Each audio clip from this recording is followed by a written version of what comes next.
Welcome to Sober Sunrise, a podcast bringing you AA speaker meetings with stories of experience, strength, and hope from around the world.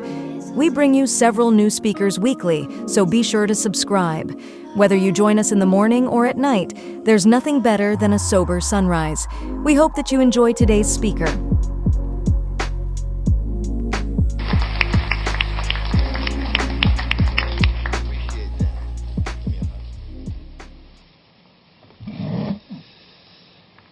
Good morning, everybody. My name's Sandy Beach, and I'm an alcoholic. How you all doing? Well, it's a pleasure to be here this morning, having been part of this wonderful convention. I've enjoyed all the speakers and sitting in the hospitality room, just visiting with people who come up and share their stories, and it's just wonderful. We're so lucky to have something like this. And Las Vegas is, I think I've been to 3 of these, and they're always very, very high energy, high spirituality, and you can tell that it must be a lot of fun to live here and to go to AA in Las Vegas. I mean, you can just tell it in the... And that's great. You know, Clancy talks about there's pockets of enthusiasm around the country, and if you travel around, you're going to know what I'm saying. It ain't all exciting. There are still places where old-timers get up and go, sobriety is a very tough road. I have been sober for 20 years, and their teeth are gritting, and you just go, lighten up, man. But so it's just so nice, and I'm very grateful, and I was very moved by the remembrance of those that have passed on. You really hit the magic formula. Just have music and show the pictures. It was so moving. Even if you didn't know the people, you could just sense that it was, wow. It's far superior to having somebody say something about each other. The music said it all. I'm telling you that. It's just coming here watching it. It was just wonderful. I'm going to suggest to our Tampa Fall Roundup that we do that. Never saw it before, and I think you guys have hit on a great one. As a matter of fact, it made me think of my friend Hal Marley, who passed away about 2.5 years ago. He and I got sober the same year, and I was up last week in Washington, D.C. We're still celebrating his anniversary because it's a chance for the old-timers to get together in the National Cathedral. And so it was his 40th anniversary. There's 3 of us got sober in '64, and I'm the baby. I got my 40 years in a week. And so we just had more fun reminiscing, and all the old timers showed up. So there is some value in preserving some of the memories, and I'm glad we do that. You know, they say it's principles before personalities. I agree with that, but without the personalities we've had, I don't know where the heck we'd be. I mean, you go all the way around the country, you're going to find there are personalities that are really shaping the AA in the areas that you go to, and you're really glad for them. And at least I am. I just think it's wonderful to see that. Let's see. Again, I'm totally disjointed, so don't worry. We'll get through it. I got sober on December 7th, 1964 in the Washington, D.C. area. I was in the United States Marine Corps. I was making a career out of being a Marine fighter pilot, and I was on a little detour at the time. I was in the nut ward of the Bethesda Naval Hospital, and they hadn't let me fly in 2.5 years because I turned myself in after trying to fly during alcoholic withdrawal for 3 or 4 years, and it was very, very frightening because I would get in the plane, and these were very high-performance jets, and I would get in the plane, and, you know, I hadn't had a drink in 12 hours, and you get near the end of your drinking, and that's a bad time to do anything, because your shakes are coming on. I mean, everything is starting to get at its worst, and you're climbing into an airplane. And And so I got in there, and my heart's racing, and I'm sweating, and can't see too well, and I'm trying to get all this stuff, and things are happening fast. And I remember flying a photo mission, and it was during the Cuban Missile Crisis. We weren't going down to Cuba, but we were practicing in case they needed more of us down there. And I'm out flying, and I know I'm going to pass out because I just know I am. And there isn't anything in the Chance Vaught, who built the F-8 Crusader. They had a handbook, and there was no paragraph of flying the Crusader during alcoholic blackouts and, withdrawals. Not blackouts, withdrawals. And so you're left to your own devices. And I'm sure there's a lot of professions out here, and you encountered problems that you weren't trained for. You know what I mean? Because they never dreamed that anyone would be in that kind of a situation. I remember hearing a speaker who was a doctor. He came out of a blackout during surgery and didn't know what procedure he was doing and was trying to have a conversation with the nurses and other doctors to draw it out of them as to what was going on. And I'm sure that wasn't covered in medical school. And so my solution, and the funny thing was, I felt just terrified with this new problem that I had. And then I started thinking, and I said, well, I could fly this mission with one hand. All the controls are on the stick for the cameras. And then I could have the other hand on the ejection seat. And I would get a death grip on the ejection seat. I'll fly the mission. And if I pass out, I'll pull the seat and I'll go out, and the chute will open automatically at 10,000 feet, and the plane will crash, and I'll be fine. And there was, in the middle of all the panic, was this smugness. You know what I mean? Like, well, they almost had the old fox, but he figured his way out of this one too. You know, there was sort of it's that sort of inferiority, superiority, all at the same time. You know, here I am, it's awful, but I figured my way out of it, so I must be all right.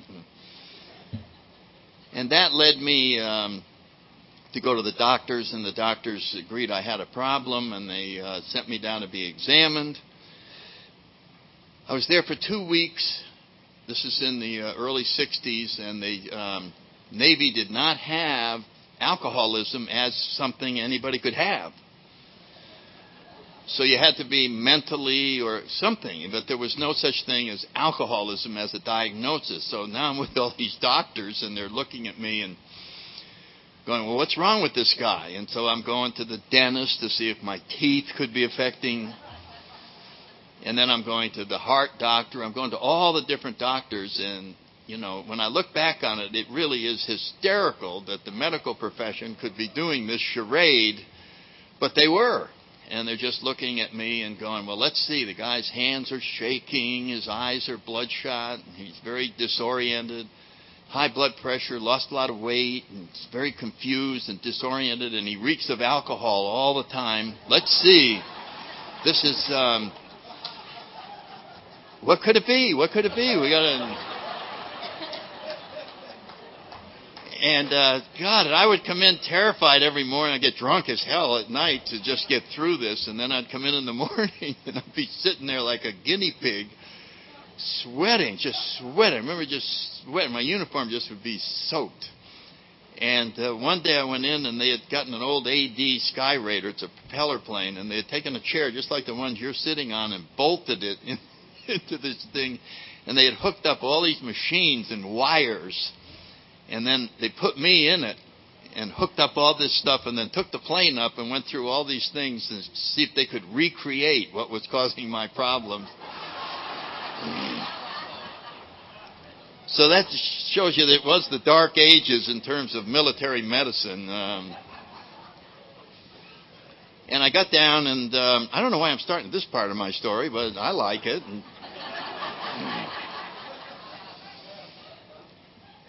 And at the end of the 2 weeks, they left it up to the psychiatrist to write the evaluation. And he wrote the evaluation that this man, who's been flying for 12 and a half years, should no longer fly because he has childhood fear of flying. That just showed up. And I knew that wasn't true, but I didn't know how to fight it. You know, when there's nothing left inside, you just don't have any way of dealing with anything. So I just went, well, okay, you know, God, and it killed me. You know, that's who I was, is my whole identity. And I went back to Cherry Point, North Carolina, and waited. Took about 3 months because I had gotten a regular commission, and this was my career. I had joined during the Korean War draft thing. The war ended, but I wanted to make a career. I loved it. And I had 6 kids. I'd gotten married. I had 6 little kids, and we had been all over the country, and I'd been to Japan. And the Marine Corps had to give me a new specialty. And it took about 3 months, and I got orders to become an air traffic controller. And so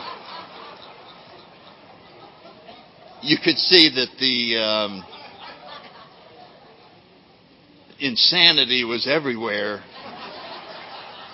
Not just the medical profession, but the headquarters. And so somehow I made it through air traffic control school, which is a very hard school. And my last year of drinking, I went back to Japan in charge of an air traffic control unit, bringing planes in bad weather when they can't see the runway. So this is the insanity of the whole situation. And I was very lucky when I checked in over there.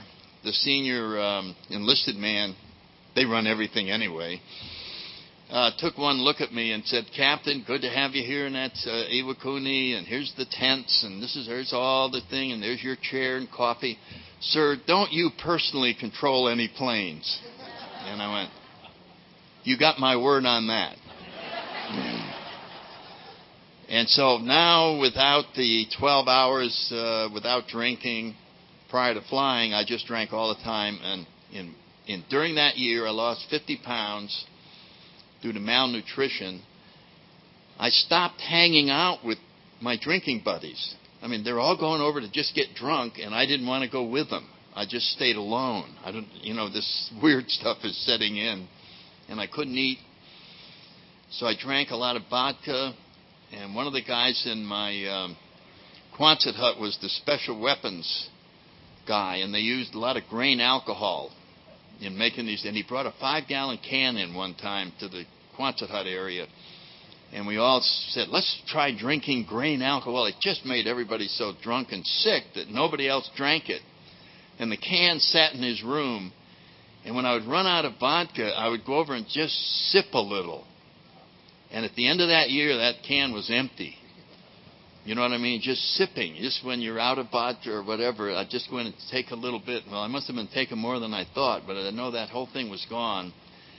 And I tried to subsist on soup or juice.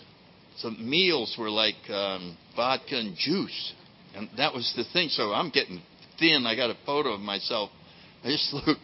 If I turned sideways, you can't even see me.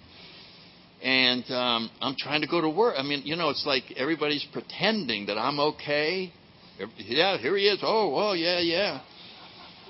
And later on, I had friends of mine, fellow officers in the squadron I was in, after I got sober in AA, and I was in Washington, D.C., and God, we got to reunite. There was 4 of them. And they all said, "We knew you were dying, but there wasn't anything we could do." And I remember thinking about that. What a strange disease. I mean, Marines go back into hostile territory to make sure a dead Marine doesn't stay there. I mean, that's their code. And there's these 3 guys are saying, "We knew you were dying, but there wasn't anything we could do about it." That's what alcoholism had done, and that's how powerful a disease it was. We've come a long way in society in making sure that in most instances that doesn't happen. But that was what was going on. And I somehow made it back to Quantico to go to a career school in Virginia. I got promoted to some higher rank. I mean, all this illusion was going on, and yet anybody close to me knew that this man was not long for the world. And I lived off the base And this is getting right near the end. And I drove in the gate, went up to the school complex, which was probably 4 large brick buildings, and they were gone. I said, my God, the school is gone. So I went back down to the main gate to report this.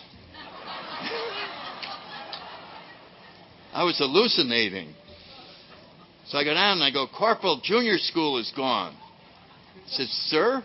I said, junior school is gone. I just was up there. Oh, my God. So he got this car with the siren and the thing. He said, follow me, Captain. And so I went up in my car.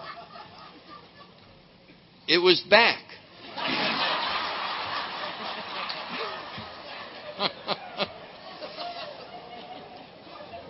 And he came over, and I could still see the look on his face when I said to him, it's back, Wouldn't you have liked to be in that guardhouse when he got back to tell his fellow Marines about this captain that just took him up to junior school? And in that school, I just stood up one day to ask a question and had a grand mal seizure and bit my tongue, and they got an ambulance, and I went to the hospital, and I was there for 5 days while they're studying what could have caused this seizure. And 5 days without alcohol. I'd never gone 5 days without alcohol in years and years and years. And I went to the DTs and saw things that were very, very frightening. They thought I had killed this admiral in the next room. And they were trying to get me, and they were going to put me away forever because my memory was gone. This is all I'm imagining, but it's incredibly real. And I even took notes during this because I saw they were framing me, and I wanted to have evidence. I could see a court-martial coming, and I was getting stuff from my counsel. And it all seemed to stem out of the fact anybody that's gone into a mental institution, almost universally, in order to see how well you're doing, they ask you a very simple question. They go, would you mind counting backwards from 100 by sevens? Oh, I see heads nodding all over the room, yeah. And you go, 93, and you can't go any further. Your mind is incapable of doing that advanced math, and they can tell that you're really... So I thought they were testing me on that, and I couldn't do it. They'd come in, I'd go, I'd try to do it on my fingers, 93, 92, 91... 91 or 93, no, it was way beyond anything I could do, so they had me, and I was trapped. And so the memory tests they'd ask me what was out in the hall. I wanted a different test.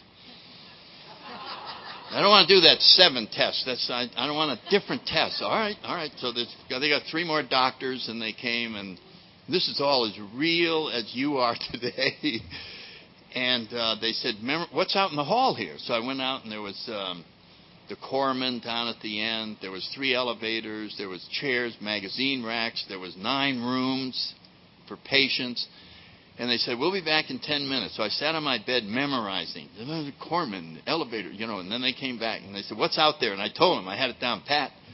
And they're all shaking their head, and I ran out the door. It was a photo lab. They had moved the walls somehow, like on Mission Impossible. Those things where they drive people crazy. And I'm going, how'd you do that? And they said, how do we do what? This is a photo lab. And so they started with the handcuffs. And I said, one more test. They said, well, memorize the photo lab. So I went out, and I go, okay. I was in a photo squadron, and they had all these big equipment that we use for great big long rolls of film. So I had all that memorized, and they came back 10 minutes later. I told them exactly what was out there, and they shook their heads. They opened the door. It was a flight line. I just walked right out of a hangar, and there's planes taxiing by. The sun is out. And evidently I started screaming, and they put me in a straitjacket and locked me up for 6 months. So that was my grand finale. It's hard to call that social drinking. That would be So that started me in AA. And I certainly didn't start out to have a life like that. I mean, I didn't start out to have that kind of a terrible, terrible experience. I started out to have a drink in college. That's all I was doing. I was going to have a drink.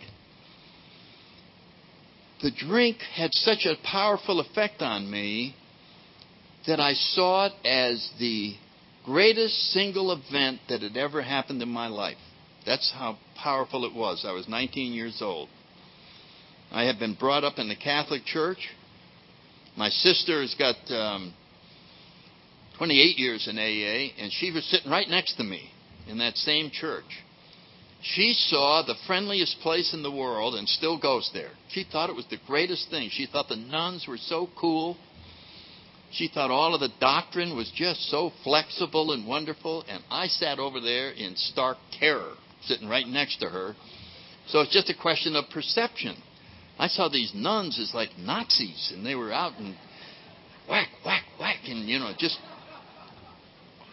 finding everything that was wrong with me. And then I read the doctrine and the catechism, and it was like, whoa, it was like Mein Kampf. And it just was, petrified me. And when I was about 9 years old, all on my own, I had an insight into God that no one else in the church had. I had it all by myself, just sitting on the front pew. I was staring at the crucifix. It was 20 feet across. It was huge, just hanging right there. And the more I looked at it, it was almost like it spoke to me. And it just said, "Little boy, do you see this?" I said, "Yeah." Well, this is what God did to his only son that he loved.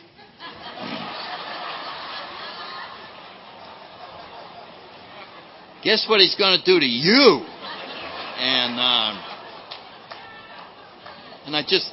I think I fell off the pew in a faint. And later on I said, I had some bad food for breakfast, and I wouldn't tell anybody, because you don't want to tell anybody your secrets, because they could laugh at you and think you're not cool. So anything you learn that's scary or hard to deal with, just keep it. Just keep it inside. That's what everybody does. I didn't know everybody was doing that. I thought everybody else really was cool. And then I got here, and wow, you guys were just pretending, weren't you? Just like me. You didn't have a clue either. But that was the problem. And so there was no peace in God.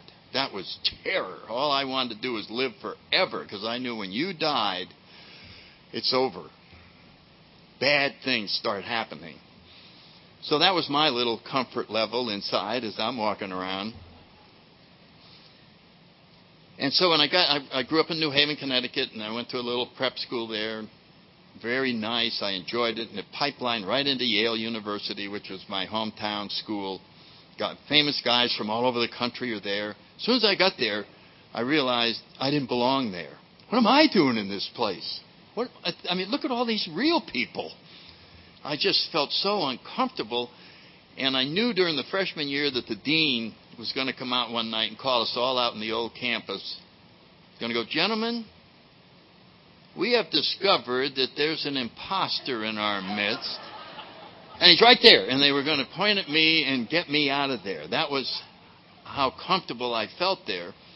And my roommates were saying, "You ought to have a drink, you ought to have a drink." Nope, I'm not going to drink. I'm going to get high grades, athletics, all that. And one night I was at an event where you had to go around and meet all the guys. And I talk about this in about every talk, maybe 25, 30 guys. And I had the hardest time going up and just introducing myself and making small talk. It was just impossible.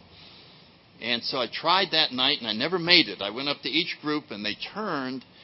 People can talk with their eyes. You know that? The eyes can really tell you a lot. And I walk up, and there's 6 guys put their eyes right on me, and they just very clearly, they went up to a sort of an advanced glare. And they just went, "We don't want to know you. Stay away from our group. You're the last guy in the world we want to know." You got to take a hint. And so I would back off and go over there, and then each group looked right at me and said the same thing. So I never did meet anybody that night. I just saw those messages and said, oh, okay. But I did take a drink. There was a bar there, and I had a drink, and my roommate said it would make me feel good. I had another one. Nothing happened. I had a third one. I was halfway through the third drink. I decided to leave. But when I turned around, those guys, I don't know what they did, but they changed their mind about me. And I looked over, and every group was begging me to join them. They were going, we would give anything if you would be our friend. I went, really? And their eyes just kept going, yes, yes, yes, please join our group, please join. And I went, wow. It's just like the world I lived in became incredibly friendly. I just said, this is remarkable. I like this atmosphere. What a great room this is. And then as I walked over to the first group, I felt different. I had sort of a spring in my step, and I'm coming over there and I'm going, these guys are right. It would be great to know me. You know, it was like a whole new dynamics in the world. And I just walked over there and, you know, hey, ho, hi, ho, ho. You know, and I intuitively knew how to handle situations that used to baffle me. Fear of people left me. I just was, something was doing for me what I couldn't do for myself. And so there it was. And I was now in one of the greatest worlds you could live in. And I just said, this is the greatest. And I realized that alcohol was the power that put you in this world. And I just was so grateful. I thought I should have started in grammar school. You know, this would have been wonderful.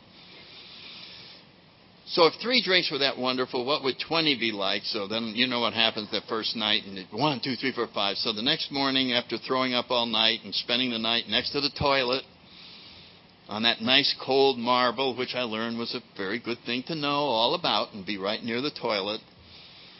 And I got up and made it back to my room, and I sat on the bed dying. And the thought occurred to me, are you going to drink again tonight? And the answer, it took 2 seconds. I went, of course I am. My decision was based on the fact that what happened last night was worth anything. This dying and throwing up and muscles aching and head splitting wide open was a small price to pay for what I had last night. Now, what I had last night wasn't what the other guys who drank at that university. They didn't have that. They wouldn't stand for what I was going through. And so I, without knowing it, made a deal. If somebody had come up to me and said, okay, you're starting down the drinking path, and I want to just make sure we understand what's going to happen, okay? So I'll explain the whole deal to you. Would you be willing to give up your high grades for drinking? Yes. Yep, be glad to do that. That'll be fine. Yep. How about athletics? Yeah, that's fine. That's fine. Yeah, I'll be glad to give that up. How about your family? Yeah, I'm not that close to them anyway. Your friends? No, I can make new friends. That'll be fine. You know, they could have gone all the way. How about your soul? And I'd say, yeah, get rid of that. That thing isn't doing me any good anyway. And they're going to kill it later on. So it was like I didn't want anything but drinking because it held the power to my future. And I've only been drinking a half a day. You know what I mean? This is not like years of thinking about it. This all transpired. Now this, I never thought it through that way. I thought I was another social drinker like the other guy, just having a party and ha ha ha. Well, of course, there went the athletics. There went the grades. Now I'm getting in fights. Now I'm getting my teeth knocked out. Now I'm in jail. Now my parents are upset. I mean, you're just going right on down. And I'm going, yeah. There's a few glitches in my life. But boy, is life great. I mean, that's just the way I saw it. It's so wonderful to live in this world of 3 drinks. You remember the world of 3 drinks? You just walked into the bar and got all those problems and you got all those terrible things happening. And you just go 1, 2, and then 3. And then you look around and you go, hey, man, what was that problem I was worried about when I came in here? All right, let's start living, man. Here we go. We're now here. We're all present. Now life starts. So that was my new world. I just loved it in there. It was like Alice in Wonderland. I hated going back into the sober world, but you had to go there. There was some thing. You have to have a job. You have to do things. But that was not important. It was being in this new world. Now, I had no idea that was going on, but that's what was going on. I was shifting my priorities, and this was so important. Well, as I said, the draft was going on, had to join the Marine Corps, became a pilot, got married. We had all these children. And I did a reasonably good job considering I was about ready to crash and burn and die. I think I tried as hard as I could. I used to beat myself up of being not a good father, not a good husband, and all that. And I put all that to rest, but I never could put the fact that I wasn't a good Marine. And that always bothered me. Somehow I should have been able to finish that career because I lost my career and everything. There's something the Marine Corps really brainwashes you. And I was expressing this at a conference a couple years ago, and a master gunnery sergeant came up after. He said, "You still feel bad about the Marine Corps?" And I said, "Yeah, I do." He said, "Do you know how many Marines have listened to your tapes over the years? Do you know how many Marines you've helped in the last 30 years? Your debt has been paid." And you know, the guy really fixed the last little glitch that I had in there. It was a wonderful feeling when he came up and told me that, because I just wasn't able to put that deal to rest. There was something sentimental and all that. And I have since then had reunions with guys that I flew with, and most of them thought I had died of drinking. And I showed up at this reunion at Cherry Point, and they were happy to see me, and I was happy to see them. And it was like everything got fixed. It all got put in perspective, and it wasn't loose ends sitting out there anymore. And it was very nice. And I was showing a picture around. A couple of you may have seen it, but I've got a new pigeon this year. And these are the hardest, multimillionaires. Ooh. I don't think I could have got sober if I had $18 left, It's like... Anyway, he has all these planes, and then he was talking with another guy who had planes, and they were swapping stories, sober guys. And he said, "What'd you fly?" And I told him all those things. "Well, did you ever fly civilian planes?" And I said, "No, I got out. I went up in a Piper Cub and had a little steering wheel. I just didn't get interested." And then for some unknown reason, I said to him, "But if somebody had a restored T-28, which is a trainer plane, but it's like a World War II fighter, and they would let me get in the back seat and do acrobatics for about 20 minutes, I would kill for that." And he said, "There's one in my hangar." And it was over in Lakeland, and the guy had brought it up for an air show. It was like brand new. I mean, this thing is a 50-year-old plane, and it was totally brand new, and the guy agreed to let me get in the back seat, and we went up. And so for about 20 minutes, I was back. It had been 44 years since I'd flown one of those things. And I was back. It was really sloppy and pulling G's and all that. I felt a little queasy, but I wouldn't trade that 20 minutes. That was the highlight of 2004 was doing that. And so God was good to me this year and giving me various things that made closure or made the circle complete and all that. So now we're back to the program, and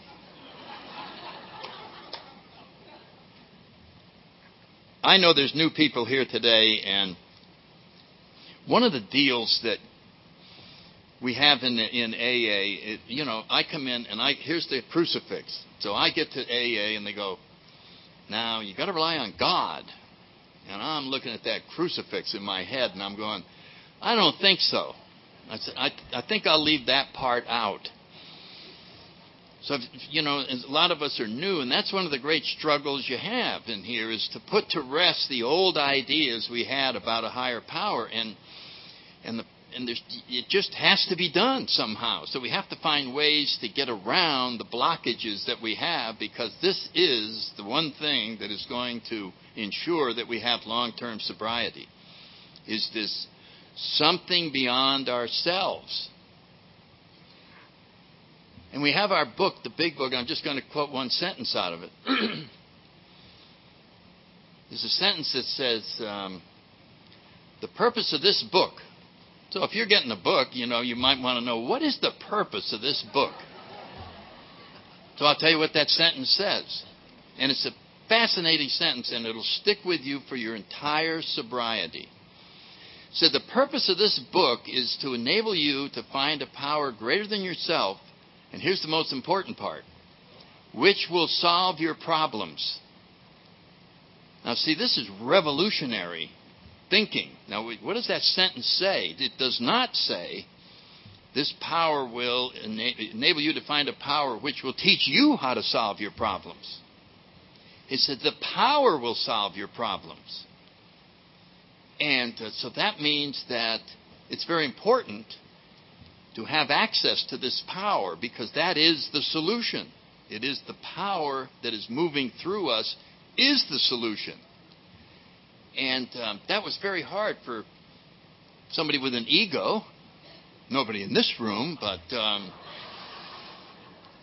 we don't want a power to solve our problems. We want to be the person. I want to do it myself.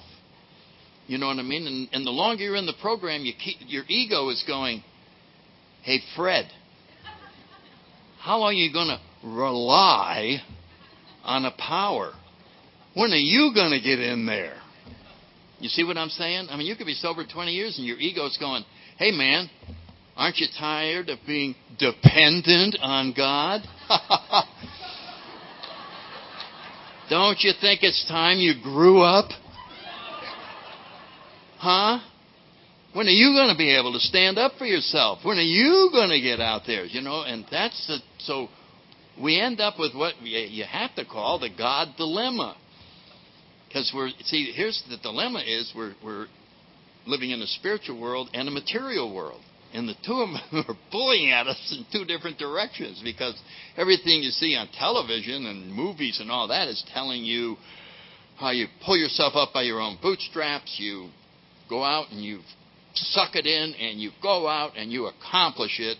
And then when you do that, then you stand up and go, yay, for me, I did it. You know what I mean? And then you got this wimpy AA outfit, and they're telling you you're powerless over alcohol. You're like a little wimpo there. You got to rely on some higher power. You don't want that label, do you? Come on over here to the ego school. Yeah. So then we watch one of our buddies go over to the ego school. Wham! Alcohol takes him out. He's in the nut ward. And we go, whoa, maybe I don't want to go over there. Maybe I'd rather be a sober wimp. You see the struggles that are going on. Every so often I'll see on television an athlete.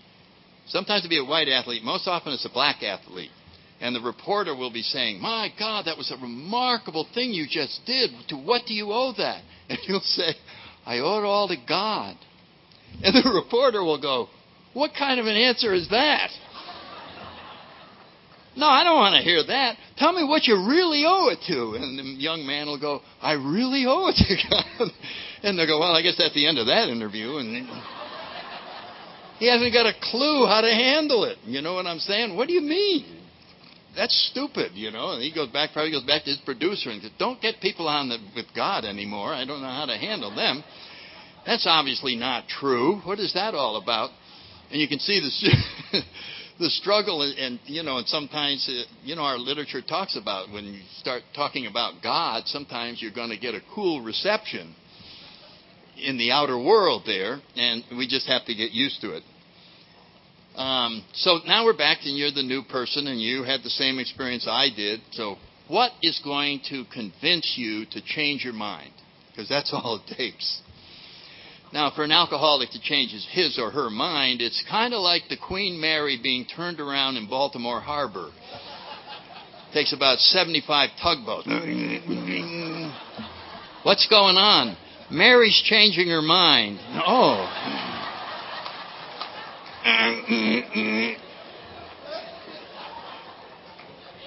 Doesn't happen easily, right?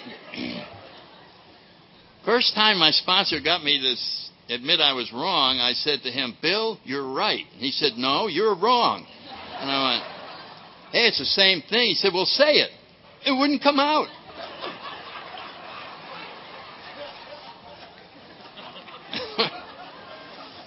I mean, it just wouldn't come out.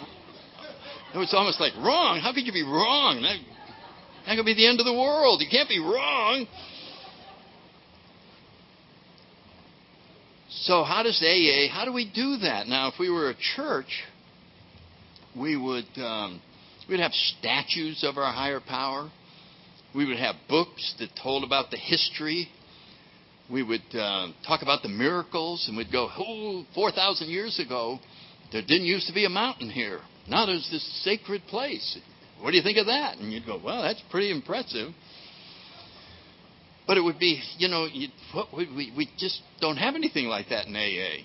You don't see any statue. You don't see anybody up. If we've got, I don't know how many people are in this room, 2,000 or something. There's 2,000 different higher powers in here. So what are you supposed to do if you're new? Well, how can we possibly talk you into considering the existence of a higher power? And if you don't do that, you haven't got a chance. Well, look at our literature. Boy, did we figure out a way to do it. It is so wonderful. And it's contained, of all places, in the chapter to the agnostic. And I've done this in a lot of talks, and I just love it because it is the closer. Anybody that's been in sales, they go, okay, you're leading up now. When do we close the guy? Well, this is the close. Are you ready? It's in the chapter of the agnostic. And I suppose we were all agnostic, at least when we got here. And when I saw that chapter in the big book, my sponsor gave me the big book, said, everything you need to know is in this book. Oh, blah, blah, blah, blah, all that junk. And so I looked in there. I didn't see any loan application.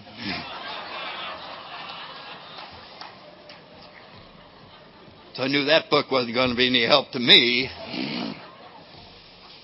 Because that was the central thing of my problem, was lack of money. It was not lack of power. But I think I glanced at the chapter and I saw that this is obviously where the agnostics stay sober. You know what I mean? And then the spiritual people are over in chapter 5 and all that stuff. But so I knew eventually this would be the chapter that I would reside in, the chapters of the agnostic. But I didn't actually read it. I just knew that without reading it. Some of us know. There's a few here this morning you can tell without reading what it says. And a lot of times you can tell what the speaker's going to say before he says it. And you kind of know things ahead of time. So you don't have to listen.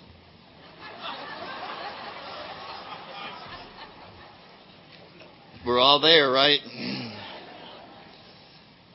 Well, then came a time to read this thing, and it turns out that if you're new, this is what that chapter said. Okay, you're an agnostic. Okay, here's the deal. Change your mind. That's the deal right there. I want you to change your mind. Very bad thing being an agnostic and an alcoholic. Oh, really? Yeah, it is. It's very bad. You do not want to be an agnostic and an alcoholic. Why? Oh, I'll tell you why. I'm glad you asked.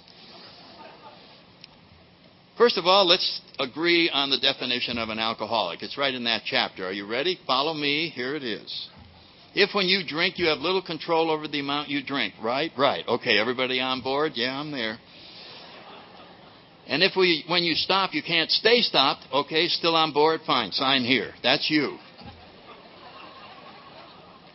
Now, if that be the case, are you ready? Boom, here it comes. You're suffering from a fatal illness that only a spiritual experience can conquer.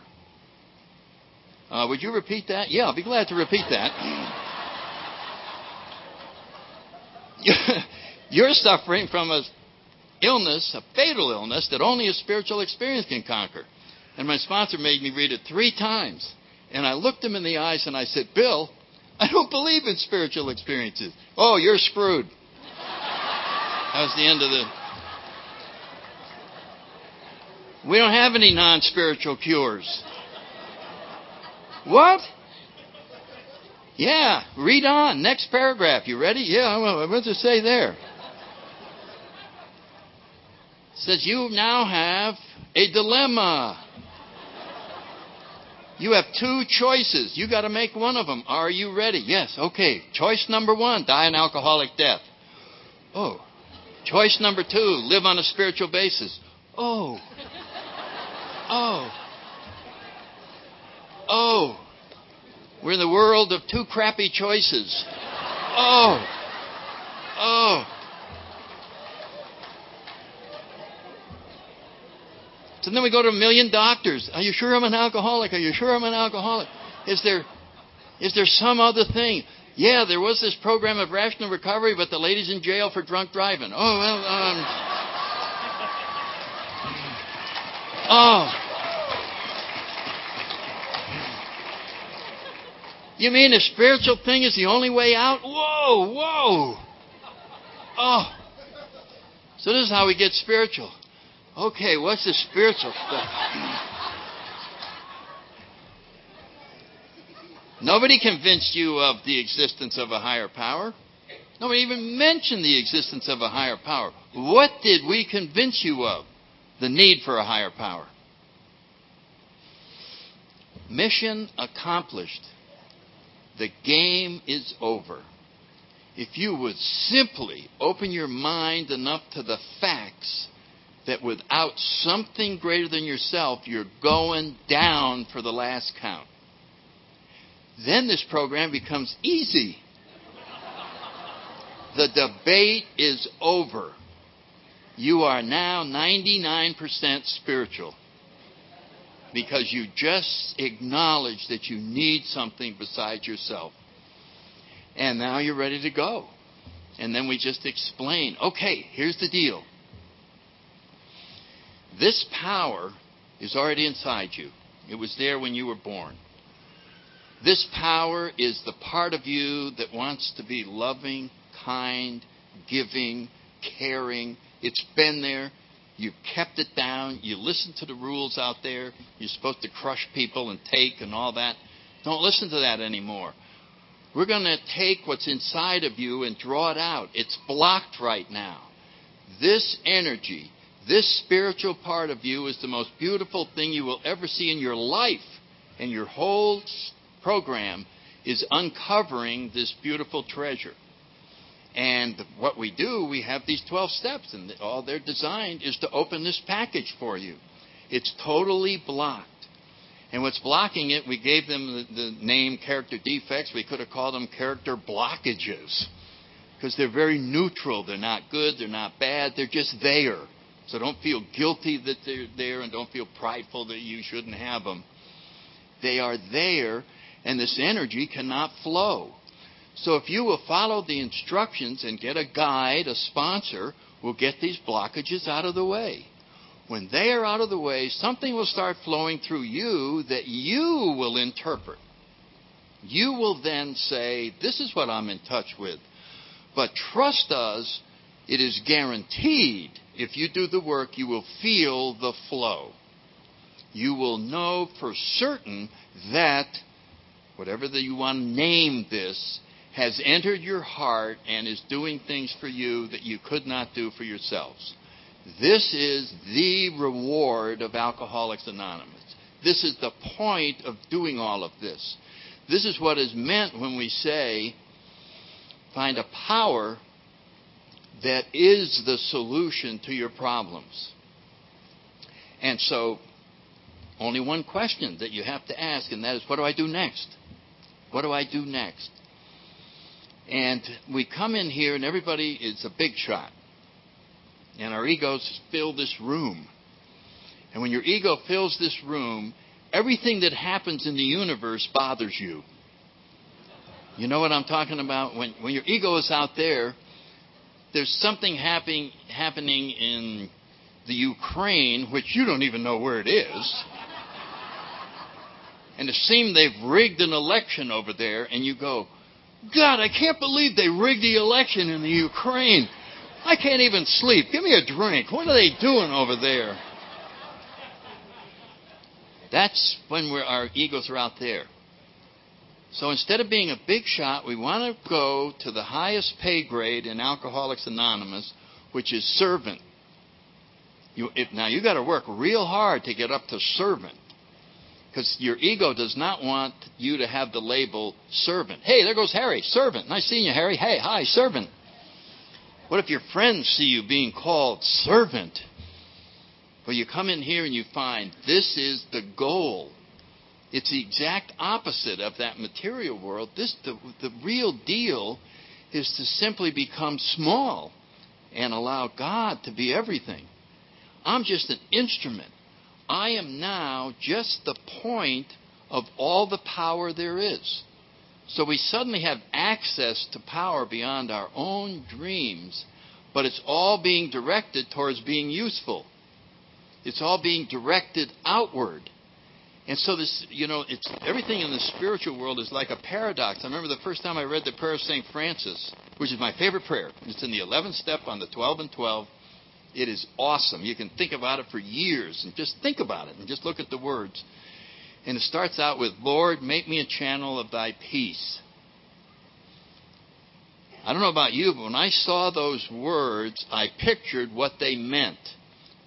And I pictured working these steps and getting all this self-centered stuff out of the way, and now this peace floods in, and I just sit there enjoying it. Turns out that's not what happens at all. We get the obstacles out of the way, and the peace comes out and is shared with others. The energy's going the exact opposite way. Everything we need, we already have. We already have. It's already there. It just needs to get out. And so the whole prayer talks about that. That where there is hatred, let me bring love. That where there is darkness, let me bring light. That where there is error, let me bring truth.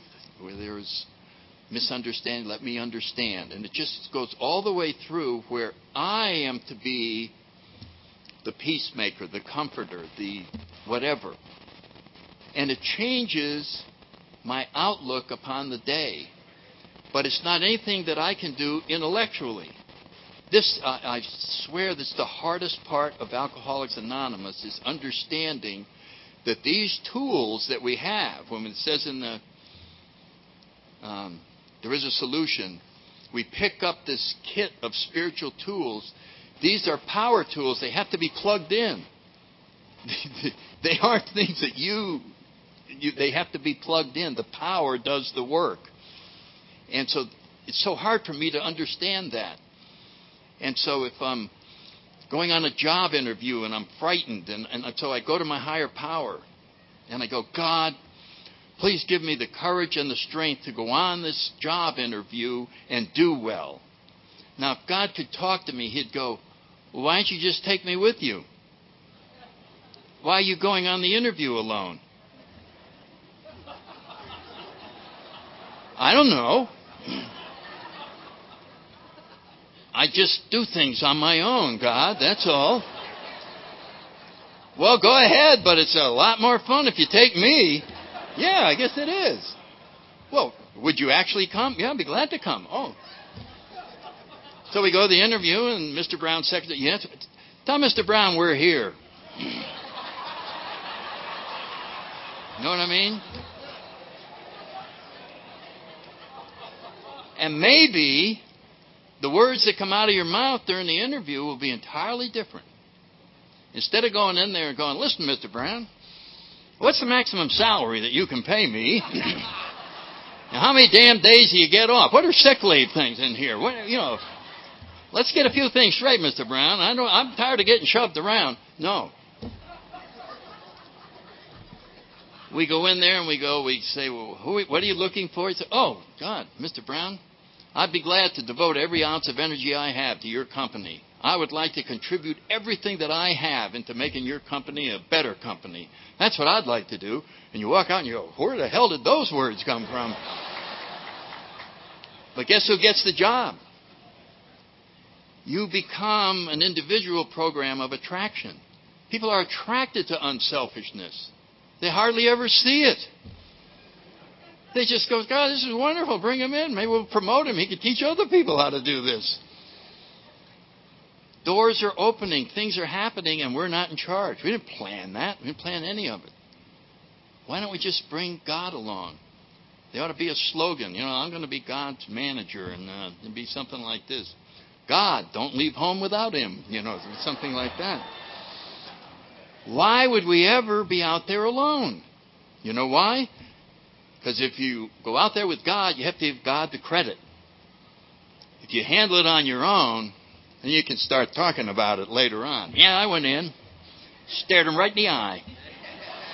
I said, hey, Brown, you want a good guy? I'm the guy. I'm the guy. I'm the guy. Now, doesn't that make a much better story than, well, I took God's hand and I went in. Yeah, I got the job and I got all the money, but God got the credit, and I'm sick and tired of that. So I get out of bed next Tuesday morning and I go, God, thanks for all the help you've been, but I'm going to handle today alone. And then we see you at the meeting that night and we go, Harry, what's wrong? Oh, had the worst day I've ever had. God. Everywhere I went, they were picking on me. Everywhere I went, oh my God. Felt like drinking. The worst damn day I've ever had. Really? What do you think it was? I don't know. Just bad day. Bad day. What was the day? We're out there alone. Did anybody have to remind you to drink every day? Hey, I think I'll go out today without the alcohol. I'm going to be alone. We come in here and we want to keep doing it alone. We want to leave God out of it. Leave God out of it. Boy, is that insanity. So that's why we have meetings. That's why we keep getting together. The answer is right in that sentence. The purpose of the entire program is to enable you to find a power greater than yourself, which will solve your problems. And when it solves them, it doesn't solve them in the traditional sense. It takes away financial insecurity without giving you any money.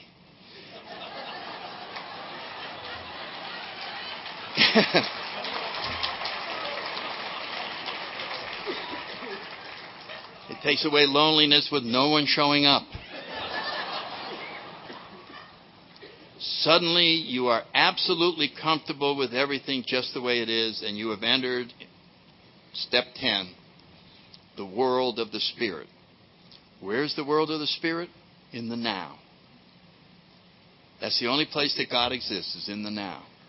So anytime we get disturbed, we're leaving the now, and we're on our own. So anytime we get disturbed, top priority, get undisturbed so that you can have God with you again. So that's what the whole last 3 steps, as far as I'm concerned, concern themselves with, is letting go of this hand of God because we got angry, resentful, or whatever hit us during the day. And it takes years to go, okay, I got to stop. Do not proceed. You have this big resentment. Somebody in the office just said this. Why that money? And we go, whoops, do not proceed. It's like we need a referee. Sorry, Harry. Time out. You're disturbed. Get over here. Call your sponsor. Explain the situation to him because you cannot see it clearly when you're disturbed. Do not try to figure the thing out on your own. Wrong. 5 more yards. Call your sponsor. Okay, Joe, listen, this is what happened. Harry came in. Harry's right? I owe him an amend? All right. Harry, I'm sorry. The day goes on. You see what I'm saying? This is the process of staying connected to a higher power. Otherwise, we're on our own. So the whole deal is to somehow ease the ego out. And that's the rest of our journey in sobriety, is doing that. In the beginning, we think we made this big progress, and we've gone about this far. And then we just keep going. I think, I've been here for 40 years. I think I've gotten 1/10 of the ego out of the way. You know what I mean? But it's so much better than it was. In closing, I want to say something to those of you that are new, that there's a lot of fun in spirituality. There's a joy. I reserve joy as adjective that I only use with spiritual things. So as far as I'm concerned, joy only comes from my higher power. Happiness and all those other things, I'll allow that to come from other places. But the joy of living, that's what Bill talks about in the 12th step. What that means is when you are close to this power that's inside of you so that it can flow, there is a sense of joy that stays there while you go through sad things. You can have a death in the family and experience the pain and sadness of this event, but still be connected to a sense that everything is fine and joyful at the same time. It is a marvelous thing. Now, some of you are going, well, that sounds pretty hard. How many of us have gone to a funeral and gone out and gotten drunk? Hey, whoa, what a great guy he was. And we're partying all over the place. When we have access to this, there is a sense of well-being in spite of the evidence out here. There is a sense that no matter what is going on, everything's fine in God's world. And that connection can enable us to handle things very gracefully. I once had a friend in Tampa. He died of cancer. And when he first got it, he was a professor, a real smart guy and all that. When he first got it, he was totally whacked out and depressed. And then he said, God, I was thinking last night, what I could do with this cancer is I could be a good example to other people in the program about how to handle this. Suddenly he had a very noble mission. Instead of a bad deal, he had this noble mission. And he just came to the meetings and told everybody, if this happens to you, you don't have to really get that frightened. It's something that'll just be manageable. Just, and God, we're all looking at him. And then it went along, and now it was down where there just didn't seem to be that much time. And he had some last-minute tests and all that, and the doctor said, my God, we can't explain this, but it appears that you're doing better. And I had dinner with him the next night after the doctors told him that. And I said, that must make you feel wonderful. He said, it does. But when I thought the end was this close, I was much closer to God than I am now. And I missed where I was when I didn't have this good news. Now that's a remarkable thing to hear, that the reprieve is wonderful, but it took away the connection that I had. And then later on it turned out that it didn't work out. And he just had this great dignity about him. And you could tell that while going through all of this, he had the connection. And so there wasn't anything to really worry about.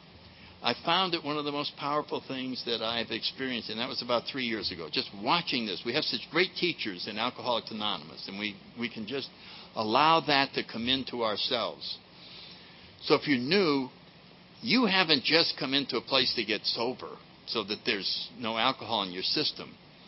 You've come into the place where you will go on your personal epic journey to discover who you really are, what the world is all about, how to make sense out of life, and how to end up being remarkably useful as you go through the rest of your life. It's almost like joining King Arthur's court or something. I mean, it is such a noble and worthwhile effort to be a member of Alcoholics Anonymous. Because in the final analysis, rather than trying to become something, you become part of something. And there's a big difference. And I hope you find it soon. God bless you all. Thank you.